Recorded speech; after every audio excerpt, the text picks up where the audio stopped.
혹시 여러분 마음이 답답하거나 뭔가에 눌려 있거나 스트레스를 은근히 받는 그런 상태에 계신 분 계십니까? 있으시겠죠? 네, 저도 그렇습니다. 제가 편목을 다시 했습니다. 그래서 이번 주가 아니라 지난주부터 학교가 시작이 되어서 이제 월, 화, 목, 금 매일 밤에 4시간씩 학교에서 열심히 공부하는데 이 화요일부터 제 컨디션이 이상한 거예요. 지난주 왜 이상한가 봤더니 학교가 시작된 겁니다. 오늘 우리 순장 교육도 시작이 되죠. 순장님들 가운데 또 은근히 스트레스를 받으실 수도 있는데 이겨갑시다. 주 안에서 말씀과 사랑으로 이겨가면서 이제 말씀이 승리하는 것을 경험할 수 있는 우리 모두 되기를 소망합니다. 야고보서를 21번 강의로 마쳤는데 아직도 할 것이 있습니다. 사실은 부분적으로 못한 것들을 다 이렇게 살펴보려면 아직도 몇 번의 더 설교가 남아있는데 오늘은 이제 야고보서 그 주 강의 때 못했던 부분들을 그때 했던 부분과 연결하면서 살펴보려고 합니다. 여러분 말씀이라는 게 그래요. 은혜 위에 은혜라는 말을 아시죠? 은혜 위에 은혜라는 게 이런 뜻도 있습니다. 내가 어떤 한 말씀을 잘 깨닫게 되면 그 깨달은 말씀이 문맥이 됩니다. 그래서 거기로부터 관련돼서 새로운 말씀들의 이해가 아주 이제 잘 이해되는 범위가 넓어지게 돼 있습니다. 야고보서는 우리가 그동안에 많이 다루었기 때문에 야고보서 말씀으로 들어가면 더 말씀의 이해가 잘 되는 부분이 있을 겁니다. 자, 오늘 본문을 보시면 12절 같이 한번 읽어보겠습니다. 읽습니다. 시험을 참는 자는 복이 있나니 이는 시련을 견디어낸 자가 주께서 자기를 사랑하는 자들에게 약속하신 생명의 멸류관을 얻을 것이기 때문이라. 사실은 이 부분을 눈여겨보면 똑같은 내용이 반복되고 있습니다. 표현과 어휘가 달라진 것이죠. 12절 첫 단어인 시험, 이것이 조금 읽어가면 시련이라는 어휘로 전환이 됩니다. 그러니까 시험과 시련은 같은 말이고요. 어려움입니다. 인생의 어려움을 얘기하고 있고, 이제 다시 앞으로 돌아와 보면 참는 자, 조금 뒤로 가면 그거와 똑같은 표현이 뭡니까? 견디어 내는 자. 참는 자가 뭐가 있다고 되어 있습니까? 복이 있다고 되어 있고요. 시련을 견디어내는 자에게는 뭐가 있다고 얘기하냐면 생명의 면류관이 있다고 얘기합니다. 그 생명의 면류관 앞에 수식어가 붙어 있는데 약속하신, 하나님이 약속해 주신 생명의 면류관이 있다, 이런 얘기입니다. 그러니까 우리가 시험 혹은 시련을 참고 혹은 견디어내면 우리에게 복이 있는데 그 복이 뭐라고요? 생명의 면류관이라는 겁니다. 이제 이 내용이 머릿속에 쏙 들어오셨죠?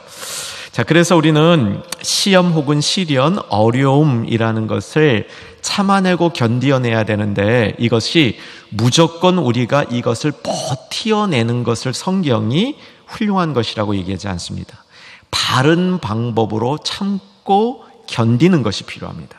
시험, 시련, 어려움을 다른 방법으로 참고 이긴다 했을 때 그 참는 다른 방법이 뭐냐? 그것이 이제 야고보서에서는 지혜라는 말로 나타나는 것이죠.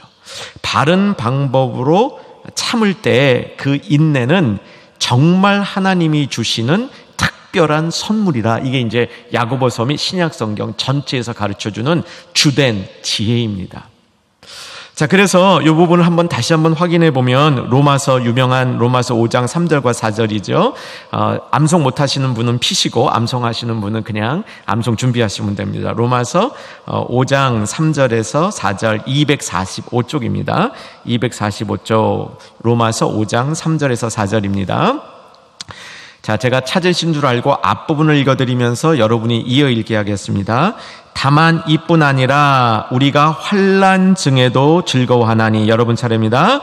이는 환난은 인내를, 인내는 연단을, 연단은 소망을 이루는 줄 알미로다. 자, 환난 다음에 뭐가 나옵니까? 환난 다음에 인내, 인내 다음에 뭡니까? 연단, 연단 다음에 소망입니다. 이 중간 두 부분을 보시면 인내와 연단이 나오죠. 여러분, 인내는 바른 방식으로 익혀졌다. 이때 하나님이 보시기에 굉장히 중요한 가치가 되는데, 그 이유는 연단이 있기 때문입니다. 이 연단이란 말이 무슨 뜻이라고요? 하나님이 인정해 주셨다, 하나님이 검증해 주셨다, 이 뜻. 이건 뭐 머릿속에 잘 들어가 있어야 되는 부분입니다. 하나님이 검증해 주셨다, 하나님이 인정해 주셨다. 그러니까 우리의 인내는 하나님이 인정해 주셔야만 가치가 있는 겁니다. 내가 그냥 성격이 무던해서, 나는 원래 잘 참는 DNA를 갖고 있어서 그냥 가만히 참고 있는 거, 꾹 참고 있는 거, 그 얘기를 하고 있는 것이 아니라 바른 방법으로 견뎌내어서 하나님이 그것을 인정해 준 인내가 복된 것이다. 이게 이제 성경의 기본 가르침이죠. 자, 야고보서에는 시험, 시련, 어려움, 이것을 바른 방식으로 참고 견뎌내서 인내에 이르는 것에 대한 가르침이 크게 세 군데 있습니다. 1장 2절에서 4절에 있고, 저 뒤로 가면 5장 7절에서 11절이 있고, 그 다음에 오늘 본문이 있습니다. 요거를 이제 간단히 살펴볼 텐데, 저는 어떻게 보냐면 야고보서 1장 2절에서 4절이 서론입니다. 시련과 어려움을 통해서 인내를 거두는 그 가르침에 대한 서론, 개관을 가르쳐 주고요. 5장 7절에서 11절에서는 강론을 가르쳐 줍니다. 구체적인 예들을 보여주는 거고요.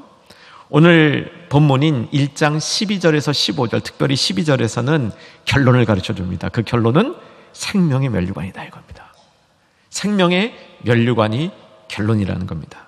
그래서 오늘 결론을 살피기 위해서 먼저 서론과 본론을 간략히 복습합니다. 여러분 그 주일 말씀을 통해서 한번 들으셨던 겁니다. 배우셨던 거예요. 근데 저는 자신이 있습니다. 이게 거의 초반에 한 거거든요. 몇 달 전에 한 거예요. 여러분 대부분 다 까먹으셨어요. 안심하고 복습해도 됩니다. 사실은 복습이지만 여러분은 처음 공부하는 것처럼 느낄 가능성이 대단히 많습니다. 자, 야고보서 1장 2절에서 4절을 펴보시면, 오늘 본문 기왕 피신 김에 1장 2절에서 4절을 가보시면 제가 2절 읽어드립니다.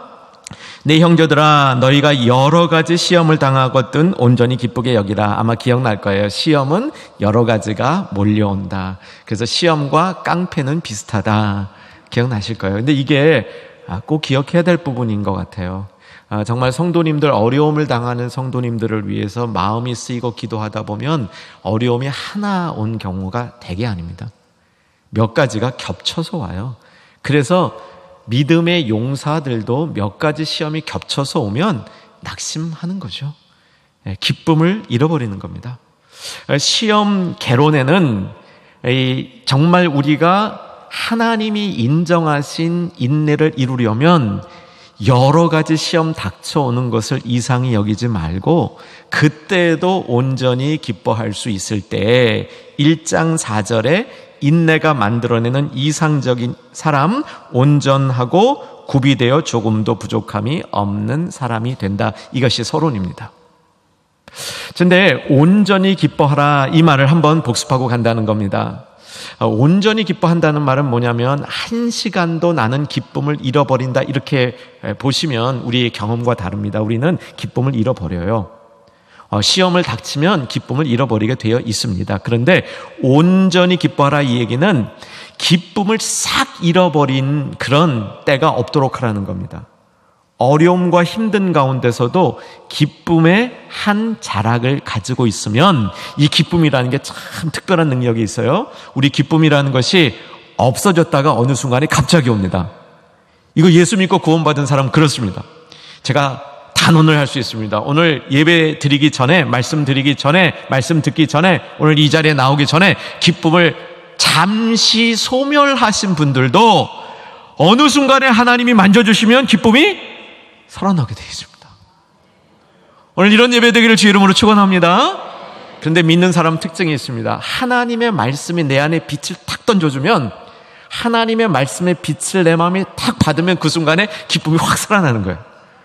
그걸 얘기하는 겁니다. 온전히 기쁘게 하라라는 얘기는 100% 24시간 365일 기쁨이 떠나지 않는 것이 아니라, 기쁨이 떠난 것 같지만 다시 기쁨이 불처럼 다시 살아나는 그런 역사가 지속적으로 일어나는 사람, 이런 사람을 의미하는 거죠.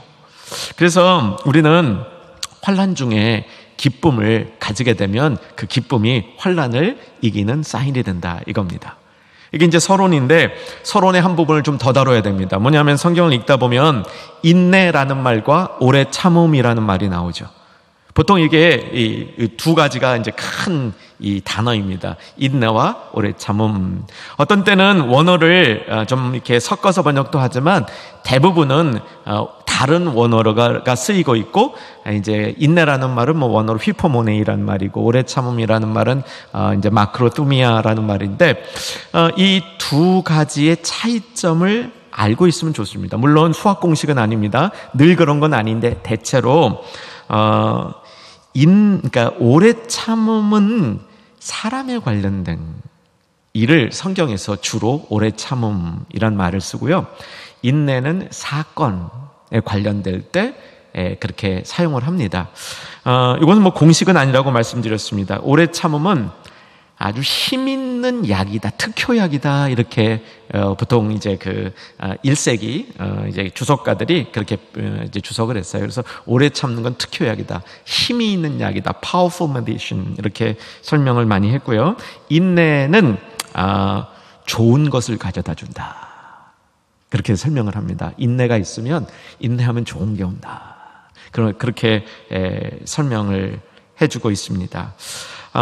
그래서 오래 참음과 인내는 이렇게 보시면 좋아요. 여기 정돈을 해보면 오래 참음은 우리 인생 가운데 사람 막대기의 교훈을 받을 때가 있죠. 그렇죠? 사람 막대기의 교훈, 사람이 참 나한테 막대기 회초리처럼 되어서 힘들게 할 때가 있습니다. 사람 막대기의 교훈을 받을 때 오래 참음이 필요하다. 오래 참음이 나에게 성품화되고 태도화되면 그때 인내라는 이 성품이 우리 안에 자리 잡게 된다. 대충 그렇게 이런 방식으로 이해하시면 될 것 같습니다. 오래 참음과 인내의 공통점이 있다면 뭐냐면 이해력이 넓어지는 겁니다. 이해력이. 그러니까 사람을 이해하고 사건을 이해하는 인내력, 이해력이 넓어질 때 우리에게 오래 참음, 인내가 생기는 겁니다. 그러면 여러분, 지혜가 뭐라고 쭉 우리 살펴봤습니까? 지혜란 하나님의 시각으로 세상을 보는 것이다. 그러면 지혜 있는 사람은 이해력이 넓어집니까? 안 넓어집니까? 넓어지잖아요. 하나님의 시각으로 세상을 보면 이 이해력이 넓어지지 않습니까? 그 이해력이 넓어진 것을 가지고 지혜 있는 사람이 그러므로 오래 참고 인내할 수 있게 된다는 겁니다. 여러분, 이건 조금 이렇게 성경적인 언어로 말씀드렸는데, 그냥 이 세상적인 언어로 말씀드리면 인내라는 것은, 인내를 통해서 이해력이 넓어진다는 것은 그럴 수도 있다. 그럴 수도 있다. 어떻게 그럴 수가 있어? 어떻게 네가 나한테 그럴 수가 있어? 하던 것에서 그럴 수도 있구나. 그럴 수도 있겠지. 이런 마음이 하나님의 시각으로 봐서 생길 때 우리에게 주는 이해력이 넓어지는 것. 이것이 지혜가 인내를 낳는 방법이라는 거죠. 하나님이 인정하신 인내의 모습이라는 겁니다. 자, 인내 본론으로 가면, 이제 강론으로 가면 야고보서 5장인데 야고보서 5장 7절에서 11절 말씀을 보게 되면 세 가지 인내로 살아갔던 사람들의 모습이 나오죠. 세 가지 모습 나올 겁니다. 얘들이 나와요. 첫 번째 애가 농부, 두 번째 애가 선지자, 세 번째가 욥이었죠. 순서가 바뀌었나? 욥이 두 번째인가요? 이 농부와 욥과 선지자, 이렇게 설명을 하는데 뭐 그때 다룬 것이기 때문에 욥만 간단히 복습해 보도록 하겠습니다. 욥의 인내, 이것은 욥의 인내의 특징은 잘 나가다가 망한 거죠. 여러분, 잘 나가다가 망하면 참 힘들어요. 그냥 쭉 어려움이 쭉 지속될 때는 견딜만 했는데 이게 꽤 잘 됐습니다. 잘 나가다가 힘들어지면 견디는 게 어려워지죠. 욥의 인내는 그런 환경 속에서 생겼는데, 자, 욥기를 피십시다. 761쪽 욥기를 피시면 욥기 1장 1절 같이 한번 살펴보려고 합니다. 761쪽 구약성경, 760쪽일 수도 있겠습니다. 여러분 가진 제 성경은 그렇습니다. 욥기 1장 1절 말씀, 자 같이 읽겠습니다. 시작. 우수 땅에 욥이라 불리는 사람이 있었는데 그 사람은 온전하고 정직하여 하나님을 경외하며 악에서 떠난 자더라. 거기 두 개 온전하고, 혹시 거기다가 동그라미 치시면 치셔도 좋습니다. 이 온전하고가 야고보서 1장 4절에 나오는 온전하고 구비된 사람, perfect man, 지혜로운 사람. 성경이 지혜로운 사람을 얘기할 때 표현하는 그 같은 표현이 되는 거죠. 그래서 욥을 지혜의 사람이다 이렇게 이제 이해가 됐는데, 욥은 특별히 하나님 앞에 살려고 노력을 많이 했죠. 욥의 인생 가운데 정말 저한테 도전이 많이 되는 부분은 욥의 시작 부분에 보면 이 자녀들이 잔치를 하잖아요. 잔치를 하는 동안에 이 죄를 지었을까 봐 잔치가 끝나고 나면 다음 날에 욥은 그 자녀들이 지은 죄를 위해서 하나님께 제사를 드렸습니다. 우리 애들 잘못한 거 하나님 다 용서해 주시고, 그랬는데도 욥이 그 다 잃고 그랬잖아요. 그런데 그런 욥의 인생을 쭉 살아가다 보면 욥기 23장 10절에 그냥 들으시면 압니다. 나의 가는 길을 오직 그가 아시나니 그가 나를 단련하신 후에 내가 정금같이 나오리다. 욥의 인생 그 자체가 하나님 앞에 연단받는. 연단이란 말은 아까도 말씀드렸습니다. 내가 고생하는이란 뜻이 아닙니다. 하나님 앞에 연단받는다라는 말은 하나님 앞에 검증받는다 그런 뜻입니다. 검증받는 그 결과는 인정받는다는 겁니다. 검사필된다는 뜻입니다. 그래서 하나님 앞에 연단을 받음으로 이제 욥이 점점 정금같이 나아가고 있는 것이죠.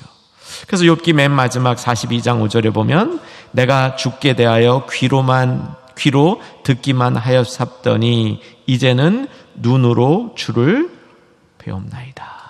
점점 하나님 앞에 가까이 가는 모습, 하나님이 욥을 인정해주는 모습을 발견할 수 있게 되는 것이죠. 욥에 대한 성경시대, 신약 성경시대의 욥을 어떻게 평가하냐면 single-minded man of God 이렇게 표현합니다. 마음이 하나님 앞에 하나로 모아져서 갈라지지 않는 사람. 여러분, 야고보서에서 얘기하고 있는 문제 있는 사람, 지혜롭지 못한 사람, 이 사람의 전형적인 표현이 뭔지 기억나시나요? 두 마음을 품은 사람. 내일 평생대학원 개강 예배에서는 이 말씀을 좀 하려고 그래요. 두 마음을 품은 사람. 두 마음을 품지 않은 사람의 예로 욥이 제시된 거죠. single-minded. 하나의 마음, 단심, 전심 갖고 있는 사람으로 욥이 지혜 있는 사람, 하나님의 시련을 연단으로 바꾼 그 사람 예로 욥을 얘기한 것이죠. 자, 이제 오늘 본문으로 들어옵니다. 오늘 본문은 시험과 시련, 어려움을 우리가 지혜로 바르게 이겨내서 하나님이 복되다라고 얘기하는 사람, 이런 사람이 어떤 사람이냐, 생명의 면류관을 취한다는 것이 무엇이냐, 이제 오늘 본문을 가지고 이제 본문의 내용을 살펴보기 원합니다. 자, 그러니까 오래 참음과 인내 중에서 오늘은 오늘 본문은 인내를 더 강조하는 것이고요. 우리가 인내가 있을 때 복되다, 생명의 면류관을 받는다, 이렇게 얘기를 합니다. 여러분, 저는 여러분하고 나누고 싶은 얘기가 생명의 면류관을 많이 사모하시기를 소망하는 겁니다. 그렇게 되기를 주의 이름으로 축원합니다. 우리는 기복신앙 나쁘다고 얘기해서 기복신앙 이렇게 멀리 했는데, 사실 기복신앙 안 좋습니다. 기복신앙 우리가 멀리 해야 돼요. 그런데 우리는 문제가 뭐냐면 기복신앙을 멀리 하다가 복이 좋은 거라는 것까지 멀리 한 거예요. 그건 아니에요. 어떤 복이냐죠? 어떤 복이냐. 여러분, 천복, 하나님이 주신 하늘의 복은 꼭 받으셔야 됩니다. 천복이 뭔지, 하늘의 복이 뭔지를 분별할 수 있는 성도가 됩니다. 그리고 그것을 사모하고 받으셔야 돼요. 생명의 면류관은 꼭 받으셔야 됩니다. 그러기 위해서 사모해야 되는 것이죠. 때로는 우리가 생명의 면류관을 받기 위해서 그것을 소망하면서 우리의 신앙을 인내로 이기는 것, 이거 바른 자세라는 겁니다. 하나님이 그거 인정해 주신다는 겁니다. 그 기복신앙이 아니라는 겁니다. 오늘 이 말씀을 통해서 그 부분도 이해가 되었으면 합니다. 자, 인내는 이해력이 늘어나는 것이고 하나님의 연단된 성품을 갖게 되는 것이라고 말씀을 드렸습니다. 그래서 오늘 본문은 다른 시련과 시험을 이겨내고 그것으로 인내에 이르렀을 때 그 결과가 생명의 면류관이라고 얘기하는 거죠. 하나님이 주신 보상, 하나님이 주신 상급입니다. 자, 우리 간단히 한번 생각해 보죠. 임금님이 주시는 상이 신통치 않은 상도 있을까요? 우리 사극 한번 생각해 보세요. 임금님이 뭐 상을 하사하셨어요. 그러면 임금님이 주셨으니까 이건 뭐 임금님이 주셨으니까 좋은 것이다, 이런 것도 있지만 플러스 그 내용도 좋은 거 아닙니까? 이해가 잘 안 되세요? 미국에는요, 아이들에게 대통령상을 줘요. 대통령상을. 그래서 대통령상 받은 애들이 있어요. 저는 처음에 그게 대단한 건 줄 알았어요. 대통령상이니까 1년에 뭐 1명 정도 줄까 그랬는데 아니더라고요. 한 학교마다 몇십 명씩 대통령상을 받아요. 대통령상이라는 게 이게 상장이 이렇게 하나 있어요. 근데 그 뭐 아무 상품도 없어요. 그런 상이 아니란 말이죠. 특별히 성경에서 하나님이 상 주신다 했을 때 그 상은 우리 개개인을 위해서 개별적으로 하나님이 준비해 놓은 상입니다. 나만을 위해서. 단체로 준비했다가 하나씩 나눠준 상이 아니고, 내가 준비하고 있다가 우연히 괜찮은 사람 있으면 하나 준 게 아니고, 나만을 위해서 내 일생 동안 하나님이 준비해 놓은 상이다. 이것이 성경이 말하는 하나님이 주시는 상의 본질입니다.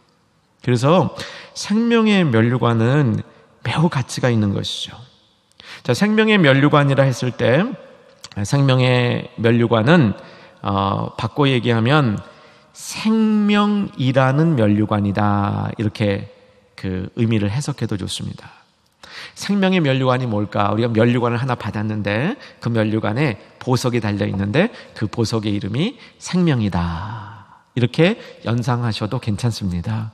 괜찮은데 저의 이해는 생명의 면류관은 하나님이 주시는 상인데 생명의 면류관의 그 본질 자체가 생명이라는 겁니다.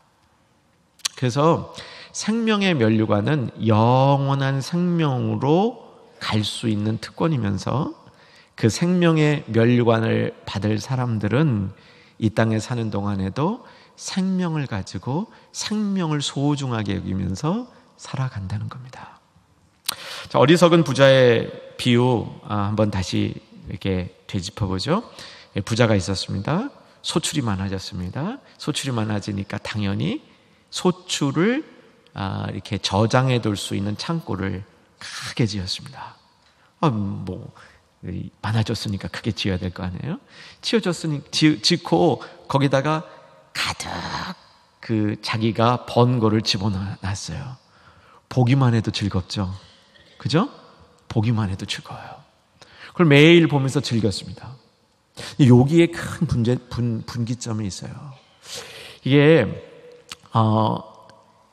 많이 모아서 저장을 해놓잖아요. 그러면 그걸 보는 순간에 즐겁잖아요. 사실은 여기까지는 성경이 죄라고 얘기하는 것 같지 않아요. 근데 그 다음에 죄를 지을 수 있는 가능성이 굉장히 높아지는데 뭐냐면 그놈을 의지하는 거야. 내가 쌓아둔 거 그걸 의지하는 겁니다. 여기서부터는 명백한 죄가 돼요. 하나님 앞에 잘못이 되는 겁니다. 내가 그것을 의지하는 순간부터 이제는 하나님은 별 중요하지 않아요. 하나님은 그냥 한 분의 하나님밖에 안 되는 것이고 나의 전부가 안 되는 겁니다. 그게 이제 부자의 문제는 그거였죠. 그때 들려온 음성이 뭐였었습니까? 너 참 어리석다. 내가 오늘 네 목숨을 취하면 네가 쌓아놓은 것이 누구 것이 되겠느냐라는 질문이었죠. 네가 생명을 잃어버리면 다른 거 쌓아놓은 것이 누구 것이 되겠느냐라는 질문이었습니다. 그 뒤에 답변도 한번 말씀드린 적이 있습니다. 우리는 혹시라도 내 자식 것이 되겠지 아니라는 거죠. 그 자식들이 어떻게 한다고요? 싸운다고요. 서로 갖겠다고 상속 싸움 벌어진다고요. 그래서 내가 남겨놓은 게 자식 거 된다는 보장 없다고요. 아니 자식께 혹 된다 하더라도 그 자식끼리 다 마음이 갈라질 수 있다고요. 그게 그 비유에 나오는 얘기 그대로 가르칩니다. 생명을 소중히 여기라는 거죠. 여러분, 그래서 생명이 있는 곳에 마음이 있어야 됩니다. 그래야 세상에 유혹되지 않고 미혹되지 않는 삶을 살 수 있게 되는 것이죠. 생명의 면류관과 같은 방식으로 이해해야 될 성경 부분이 뭐냐면 의의 면류관입니다.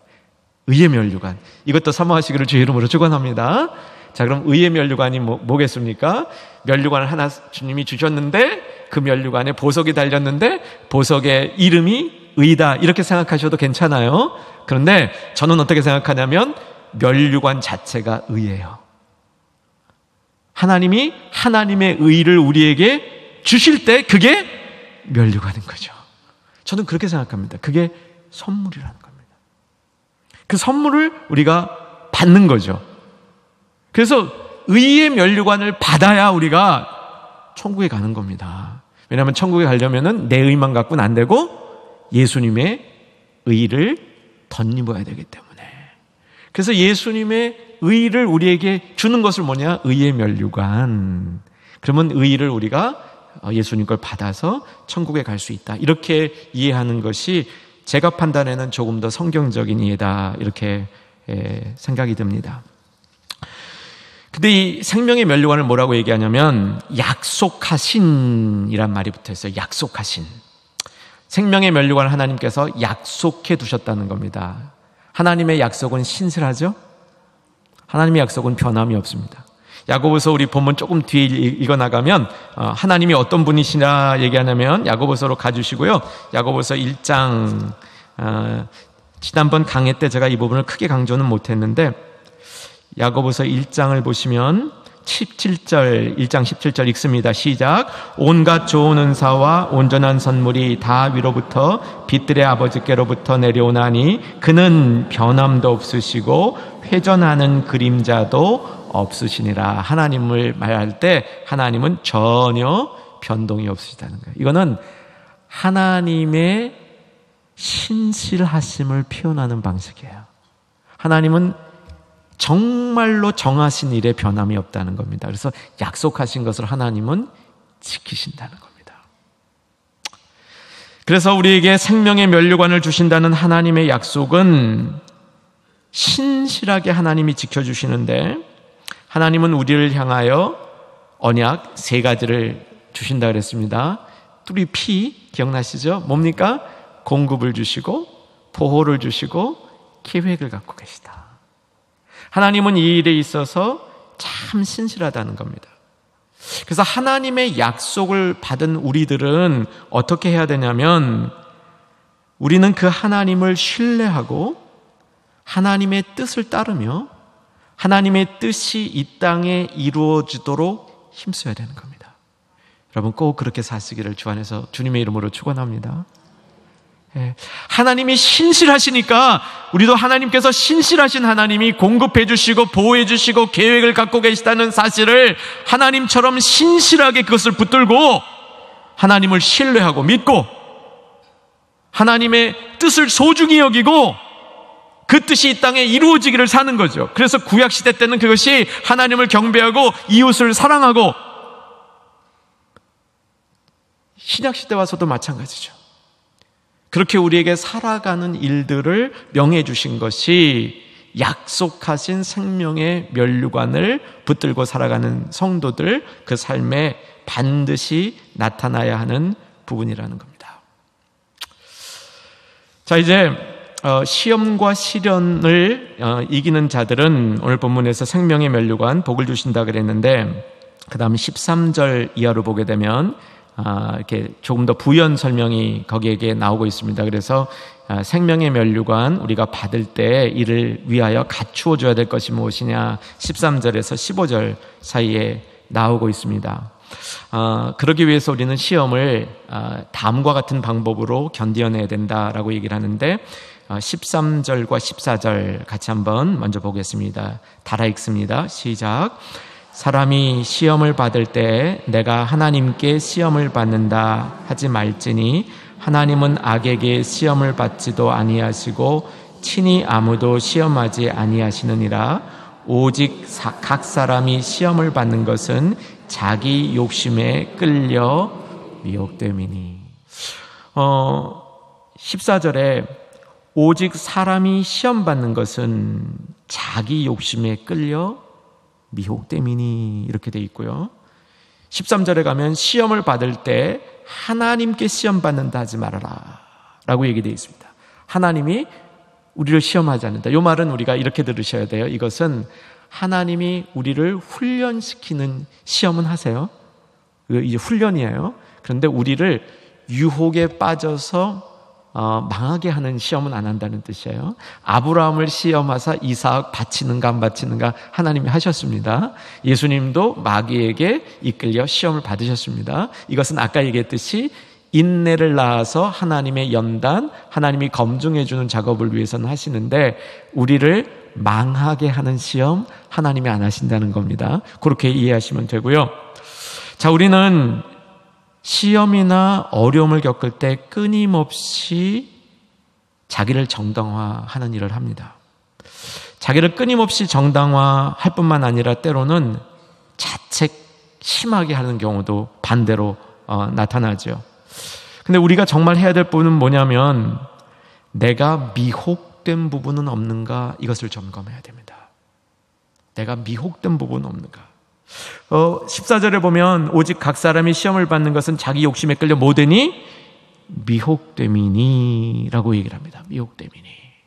그래서 우리가 시험이나 어려운 일을 겪으면서 나 자신을 돌아보아서 내가 하나님 앞에 벗어나서 스스로 욕심에 끌려 미혹된 부분이 어떤 것인지를 점검해 보지 아니하면 우리가 인내하고 오래 참음의 열매를 바로 거둘 수 없다는 겁니다. 우리는 그렇습니다. 어려움을 당할 때 내 책임은 별로 없는데 내가 주변 사람 때문에 아니면 운이 나빠서 어려움을 겪는다 생각하면 삶 정도의 어려움을 겪어도 굉장히 힘들어요. 이제 전체가 열이 제일 힘든 거라고 생각하고 일이 적은 거라고 생각하면 한 3 정도만 어려움을 당해도 굉장히 힘듭니다.